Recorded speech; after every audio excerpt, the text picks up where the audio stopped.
Niite Mariam au Mamu. Subscribe, like and share ili tuendelee kusambaza hii elimu ya mpango miji kwa watu wengi zaidi, ili watu wasiendelee kupata usumbufu wa kuto kujua mipango miji. Sasa leo nitawapa scenario moja, the real scenario ambayo watu wanakutana nayo, lakini sasa wanakutana nayo ikiwa ni too late. Tuchukulie mfano umenunua kiwanja, squatter huko hakujapimwa, ukanunua, ukajenga, kaanza kuishi hapo. Kwa kiwanja chako hakina nyaraka, lakini ni jengo kubwa, linaweza likakunasua mahali. Then ukapata deal ambayo inakuhitaji upeleke hati. Yani sifa za hati inayotakiwa au ile security inayotakiwa, security wewe tayari unayo.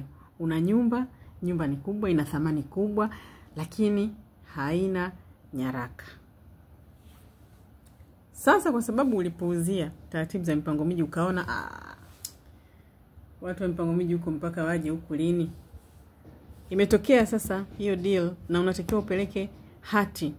Una wiki moja tu ya kupeleka hati. Umeona hiyo stress unayoanza kuwa nayo? Umeona unavyoikosa deal? Yani deal inateleza hiyo kama samaki kwenye maji, kwa sababu huo mchakato mpaka uje uipate hati, yani eneo haliko kwenye mpango. Kwa hiyo unaanza na mipango miji. Ina processes zake, ina sheria zake, ina taratibu zake, ina kamchakato kake. Then urudi kwenye upimaji. Ina processes zake, ina sheria zake, ina kamchakato kake. Then ndio uje kufuatilia hati. Ina processes zake, ina sheria zake, ina kamchakato kake. Hujaikosa deal. Hujaikosa, umeshaikosa. Yani utakuwa unahaha within a week huo umepewa hati. Unapewaje hati within a week? Utaipata hati kwa siku moja kama hizi processes zimeshakamilika. Sasa wewe hata yani kiwanja chako hata kwenye mpango hakipo. Kipo tofauti. Haya, good enough basi kikutwe sasa kwenye mpango kipo na kimekaa sehemu ambayo inaruhusiwa makazi.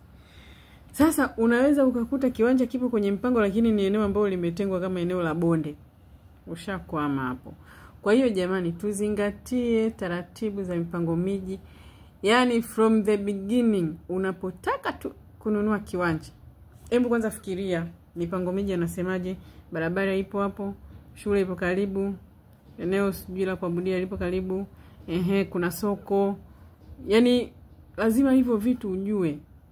Stendi iko karibu. Au ndio yani kwenda kwako unapanda bodaboda mara mbili, unapanda daladala, afu unapanda na bajaji. Jamani, hizo si gharama kubwa sana. Lakini zote hizi utazipata kama haukuzingatia taratibu za mipango miji. Ukizizingatia taratibu za mipango miji, huwezi ukateseka sana na usafiri. Kwa sababu utakaa sasa kwenye maeneo ambayo hizi huduma zinapatikana. Lakini sasa hivi kwa sababu hatuzizingatii taratibu za mipango miji, wananchi tunachojua ni upate eneo, ujenge vyumba viwili, uhamie. Haufikirii kufika kwenye hivyo vyumba viwili. Haufikirii ile life cycle yako pale. Haufikirii utatokaje. Haufikirii huduma kama za masoko yani unafanyaje. Ukiuma hospitali ni wapi, au labda duka la dawa la jirani hakuna. Yani umeona the moment sasa ndo umeshahamia kwenye hivyo vyumba vyako viwili ama umejenga hilo jengo kubwa, ndio unagundua kumbe bwana huko nilikohamia sokoni ni kilomita 3. Ndio naenda kuhemea huko. Kilomita 3. Unaishije? Obviously utaanza kupachukia nyumbani, au utaanza sasa kuingia tena kwenye madeni, inabidi ukope ununue gari ikusaidie kwenye usafiri. Changamoto hizo tuziepuke, lakini tutaziepuka kwa kufanya maamuzi sahihi wakati unataka kununua kiwanja. Lazima hivi vitu ndio viwe, yani maamuzi yako ya kununua kiwanja yasiwe tu yanaongozwa na kununua kiwanja. Lazima ujue barabara iko vipi, nafikaje hapo? Nikitaka kujenga materials zitaingiaje? Materials zinatoka sehemu gani? Nitaishi hapo, lazima nitaumwa, nitakuwa na watoto, watakuwa wanasoma wapi? Yaani lazima hivyo vitu vyote unavifikiria wakati unataka kununua kiwanja. Usinunue tu. Imagine umenunua kiwanja Bagamoyo. Alafu sio Bagamoyo mjini, ndani. Alafu unafanya kazi posta. Umeiona hiyo challenge? Ukifika Bagamoyo unakodi boda. Lazima uso upauke, nakwambia. Wewe angalia tu mwenyewe, lazima upauke. Maana utakuwa unaamka saa 10 wewe kila siku. Unaamka saa 10, saa 9 ili uwahi usafiri. Kwa nini? Haukuzingatia hii network. Hujazingatia, makazi ni network. Unakokaa, unakofanya kazi, unakosomesha watoto, unakotibiwa, unakofanya mahemezi, hii ni network ambayo imewekwa kimipango miji.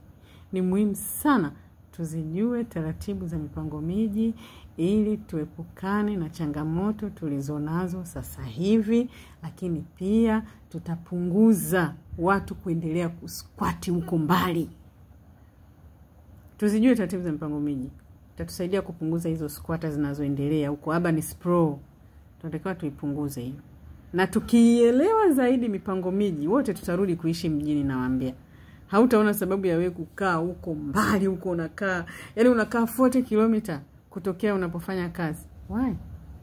Ukijua mipango miji ina function vipi, nakwambia, hautohitaji kwenda kukaa huko mbali, kwa sababu sasa utapiga hesabu zako vizuri.